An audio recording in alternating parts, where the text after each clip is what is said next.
오늘은 시편 11편을 우리 함께 잠깐 상고해 볼 텐데, 시편 11편은 다윗의 시라 이렇게 나와 있습니다. 시편은 우리가 이해를 잘 하려면 배경을 아는 것이 굉장히 중요합니다.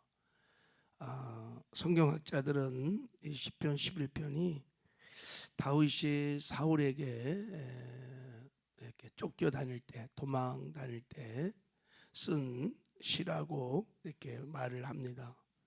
주로 배경이 사무엘상 18장에서 22장 그런 시즌에 이 시편이 기록됐을 거라고 합니다.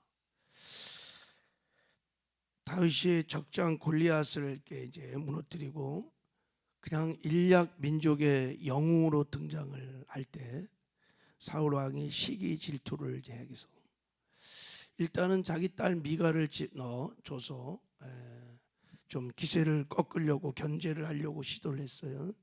근데 워낙 다윗이 특출해서 계속해서 다윗이 세력을 키워가니까 나중에는 이제 저놈을 그냥 둬서는 안 되겠다. 그래서 이제 죽이려고 하는 거지.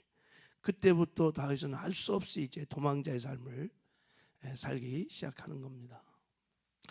당시 다윗의 상황이 얼마나 위험했는지 매일같이 죽음의 위기가 도사리고 있었던 것을 다윗은 고백하고 있어요. 자, 우리 한번 2절을 한번 읽어보겠습니다. 2절을 시작. 악인이 활을 당기고 화살을 시위에 머금이어 마음이 바른 자를 어두운 데서 쏘려 하는도다. 항상 활이 다윗을 향해 쏘려고 하는 아주 위급한 상황을 고백하고 있는 거예요. 마치 한 마리 새를 향해 사냥꾼이 어두운 데서, 그것도 어두운 데서 화살을 당기고 있는 거예요. 딱 조절을 해가지고 지금 딱 놓으면 그냥 죽는 아주 위급하고 위험한 상황을 처해 있다고 지금 고백을 하는 거예요. 게다가 얼마나 충격적인 일들이 일어났는지 다윗이 3절을 한번 읽어보겠습니다. 3절 시작. 터가 무너지면 의인이 무엇을 하랴. 터가 무너졌다. 터가 무너졌다. 이게 삶의 기반, 막 그냥 송두리째다 흔들려 버리는 거예요. 그냥 기반, 기초가 내 인생의 기반이 무너졌구나. 손영원 목사님이 두 아들이 총살을 당하는 큰 고난이 왔을 때 그런 고백을 했다 그래요. 터가, 내 인생의 터가 무너졌다. 이 시편을 가지고 표현했다 그래. 그냥 완전히 그냥 무너지는 거예요. 무슨 일이 있었을까? 여러분 사무엘상 22장에 보면 다윗에게 한 번은 다윗이 사울왕의 추격을 피해서 높당에 도망을 가요.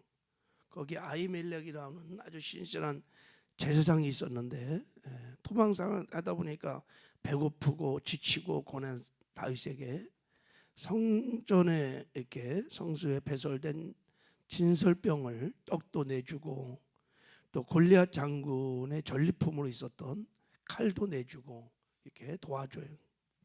이거를 에돔 사람 도액이 사울왕에게 밀고를 하는 거예요.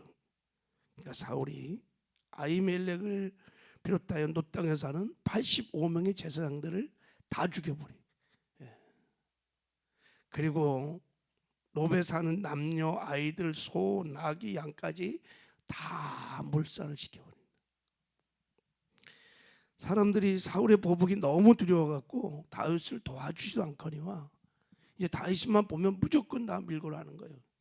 그러니까 다윗이 그 당시에 어디 숨을 곳이 없는, 안전지대가 없는 거예요. 숨을 곳이 없는 거예요. 완전히 그냥 다 무너진, 터가 무너진 상황에서 다윗이 이제는 어떻게 할 줄을 모르는 이런 상황이라는 것을 지금 터가 무너졌으니 무엇을 할 수 있으랴.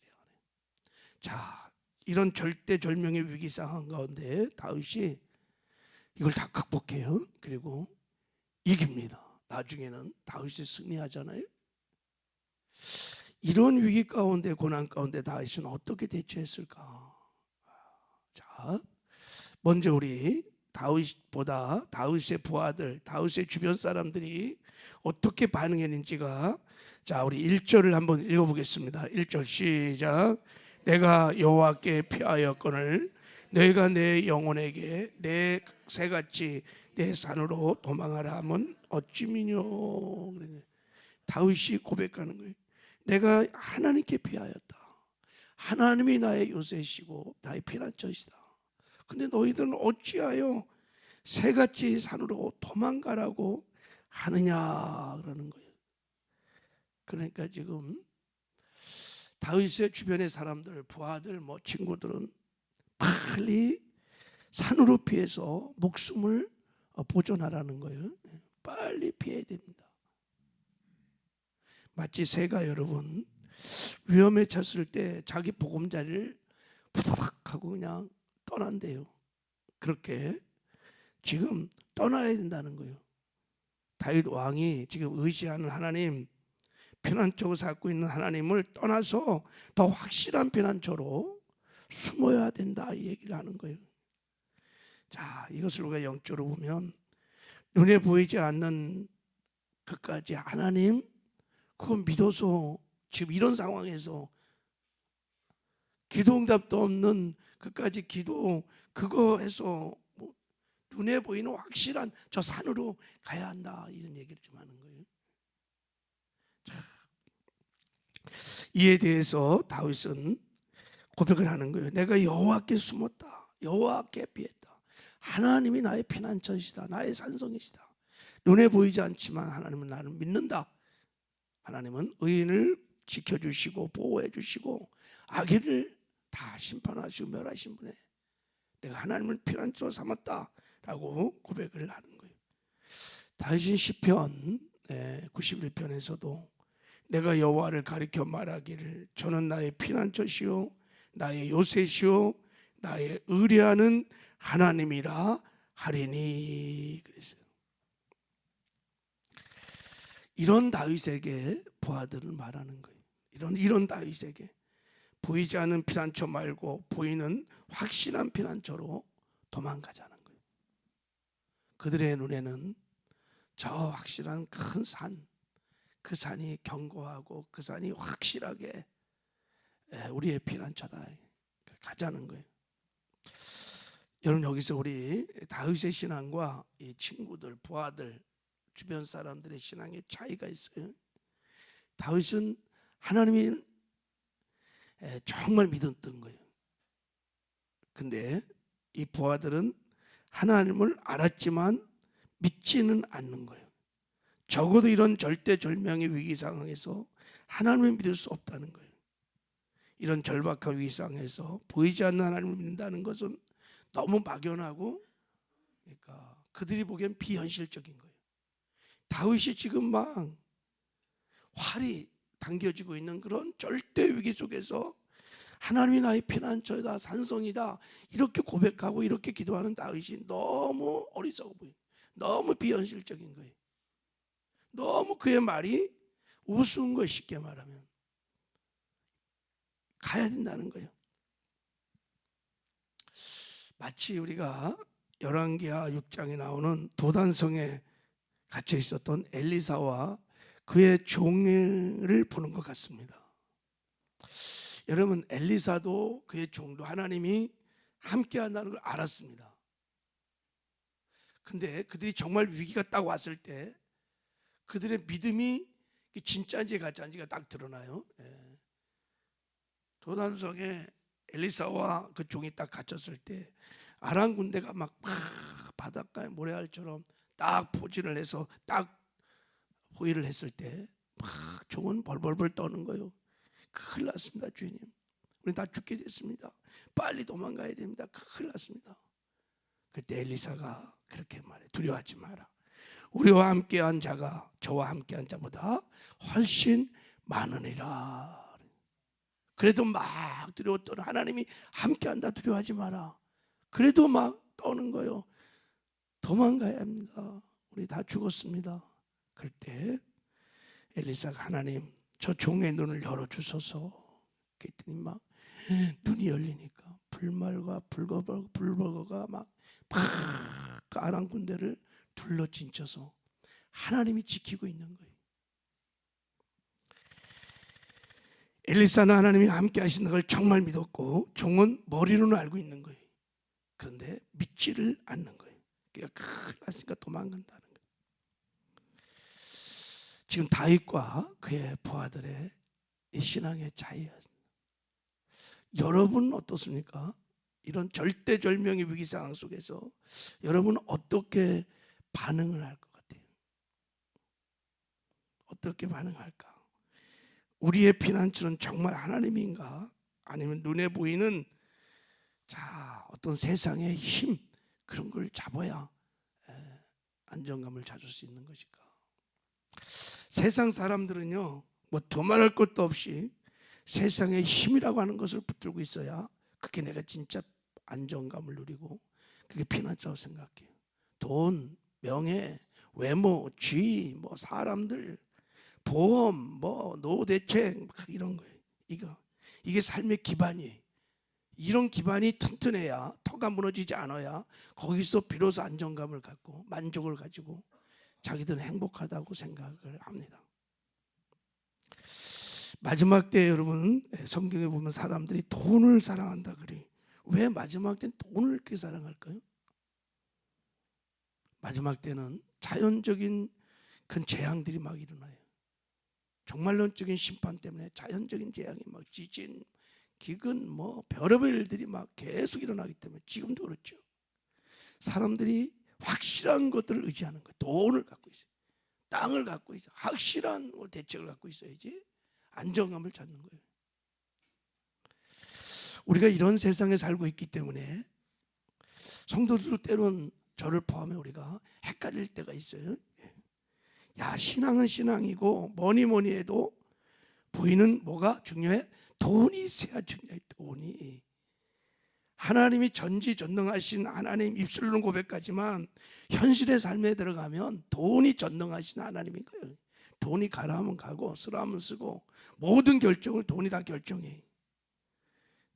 집이라도 한 채 있고 땅이라도 보험과 통장이라도 좀 몇 개 있어야 그리고 하나님을 믿는 거지. 눈에 보이지 않는 하나님을 어떻게. 이게 지금 시편에 지금 다윗과 그 부하들의 이야기입니다. 다윗은 그러면 어떻게 이런 고난 중에 위기 가운데 하나님을 피난처로 삼고 하나님의 은혜로 이 엄청난 위기를 이겼을까? 승리하는 삶을 살았을까? 우리는 다윗의 시편을 보면요, 답이 똑같아. 다윗은 하나님을 정말 잘 알았어요. 그리고 하나님을 정말 믿었어요. 그의 위기상에 들어가면 그 믿음이 너무 빛나는 거예요. 자, 다윗은 그 위기 중에 절대절명 위기 중에 어떤 하나님을 믿었을까? 그의 고백의 하나님은 어떤 하나님일까? 자, 4절을 한번 읽어보겠습니다. 4절 시작. 여호와께서 그의 성전에 계시고 여호와의 보좌는 하늘에 있으며 그의 눈이 인생을 통촉하시고 그의 안목이 그를 감찰하시는도다. 그랬어요. 자, 여호와께서는 그의 성전에 계셔. 하나님은 성전에 임하셔서 다윗과 함께 하신. 그래서 다윗은 늘 성전을 찾아요, 위기 중에. 그리고 그 하나님은 성전에만 계신 분이 아니에요. 여호와의 보좌는 하늘에 있으며 그래서 그의 눈이 인생을 통촉하시고 그의 안목이 그들을 감찰하시는도다. 이렇게 고백. 하나님은 하늘 보좌에 딱 앉으셔갖고 세상을 통차고 다스리는 절대 주권자의 고백의 표현이 이 말이. 하나님은 살아계셔서 만물을 통치하고 다스리는 분이시라는 거예요. 그의 눈은 인생을 통촉하시고 그의 안목이 그를 감찰하다. 그래서 이 통촉하다는 게 눈여겨보신다는 거예요. 감찰하다는 것은 살피신다는 뜻이. 하나님이 마치 CCTV처럼 불꽃 같은 눈동자로 하나님을 피난처로 삼고 의지하는 의인들을 그렇게 불꽃 같은 눈동자로 다 이렇게 감찰하신다는 거 다 바라보시고. 왜요? 뭐 감시하려고요? 아니요. 민수기 6장 24절에 여호와는 내게 복을 주시고 너를 지키기를 원하시며 그랬어요. 모든 위험으로부터 자기를 의지하는, 하나님을 산성으로 요새로 삼고 피난처로 삼고 의지하는 의인들을 지켜주시고 보호하기 위하여, 할렐루야, 풀꽃 같은 눈동자로, 이게 다윗이 믿었던 하나님이에요. 우리를 지키시는 샤마리의 하나님, 엘리사가 믿었던 하나님이 우리를 지켜주시고 보호하시는 하나님. 그래서 이렇게 고백을 합니다. 여호와는 너를 지키시는 이시라. 여호와께서 내 오른쪽에서 내 그늘이 되시나니 낮의 해가 너를 상하게 하지 아니하며 밤의 달도 너를 해치지 아니하리로다. 여호와께서 너를 지켜 모든 환난을 면케 하시며 또 내 영혼을 지키시리로다. 여호와께서 너의 출입을 지금부터 영원까지 지키시리로다. 할렐루야. 하나님은 당신을 피난처로 삼고 전폭적으로 의지하는 의인들을 버리지 아니하시고 반드시 지켜주시고 보호하시는 샤마르, 우리의 울타리가 되어주시는, 방패가 되어주시는 하나님이신 줄 믿습니다. 이게 다윗이 붙들었던 하나님이에요. 이 하나님은 다윗에게 실제예요. 머리로 믿는 신앙이 아니에요. 야, 그러니까 막 그 절대절명의 위기에 있을 다윗은 하나님을 바라보며 하나님을 기도하는 거예요. 이런 상황에서 이런 다윗의 신앙의 고백, 이런 믿음의 행위를 부하들은 도무지 이해가 안 되는 거예요. 확실한 산으로 도망가야지 어떻게 저럴 수 있냐. 근데 다윗은 늘 승리를 합니다. 할렐루야. 예, 하나님은 그 믿음을 보시고 다윗을 지켜주셨어. 또한 다윗은, 하나님은 악인도 감찰하시고 미워하시고 심판하시는 의로우신 하나님이라는 것을 분명히 알고 믿었습니다. 자, 보세요. 5절을 읽겠습니다. 시작. 여호와를, 의인을 감찰하시고 악인과 폭력을 좋아하는 자를 마음에 미워하시도다. 하나님은 악인과 폭력을 좋아하는 자를 미워하세요. 그래서 반드시 때가 되면 악인을 심판하신다는 것을 다윗은 알고 있었습니다. 자, 6절 읽어요. 시작. 악인에게 그물을 던지시리니 불과 유황과 태우는 바람이 그들의 잔에 소득이 되리로다. 악인에게 그물을 던지, 마치 어부가 그물을 탁 던져 갑자기 고기들을 탁 포획하는 것처럼 하나님의 때가 되면 하나님께서, 마치 여러분 교통 CCTV는요 다 기록을 해놓습니다. 다 하나님의 불꽃 떴는 자로 의인들만 지키는 것이 아니라 악인들의 말과 행위들을 다 보시고 다 기록하셨다가 하나님의 때가 되면 다 의로운 신 하나님께서 그들을 다 심판하는 거예요. 소돔과 고모라 상에 악이 찼을 때 하나님이 다 보시고 계셨어요. 그래서 불과 유황으로 소돔과 고모라 성을 심판하셔서 다 멸하신 하나님, 그 하나님을 믿었어요. 의의 하나님을 다윗은 알고 있었어요. 그러니까 다윗은 억울한 일을 당하고 악인의 행포 앞에서 그것 때문에 막 싸우고 그것 때문에 아둥바둥하고 울고불고 하지 않아요. 그 하나님께, 그 열방을 통치하시는, 악인들을 다 보시고 심판하시는 그 하나님께 다 맡기고 그 하나님 품으로 안겨서 거기에 안식처를 잡고 피하는 거예요. 이렇게 하나님이 의지하는 다윗을 하나님이 굉장히 좋아하시는 거예요. 자기만을 바라보고 자기만을 의지하는 다윗을 하나님 기뻐하셨어요. 그래서 하나님께서 마지막 합력하여 선을 이루시는 영광을 다윗에게 보여주세요. 자, 그 고백을 7절에 다윗이 이렇게 고백하고 있어요. 자, 시작. 여호와는 의로우신 이를 좋아하시나니 정직한 자는 그의 얼굴을 배우리로다. 할렐루야. 하나님의 얼굴 쉐카이나 영광을 마지막 하나님이 압력하여 손을 이루어 영광을 보여준다는 거예요. 다윗은 최후의 승리를 믿고 있는 거예요. 자, 이 다윗의 신앙이 여러분 저와 여러분의 신앙이 되기를 주님의 이름으로 축복합니다. 인생의 터가 무너지는 고난 중에 위기 중에 눈에 보이는 세상의 힘들 여러분 의지하지 마시기 바랍니다. 그거 다 무너진 살아계신 하나님, 나와 함께 하신 하나님, 그리고 나를 지켜주시고 보호하시는 샤마르 방패가 되신 하나님을 의지하시길 바랍니다. 합력하여 반드시 선을 이루어 주시는 영광을 보여줄 줄 믿습니다. 하나님 아버지 감사합니다.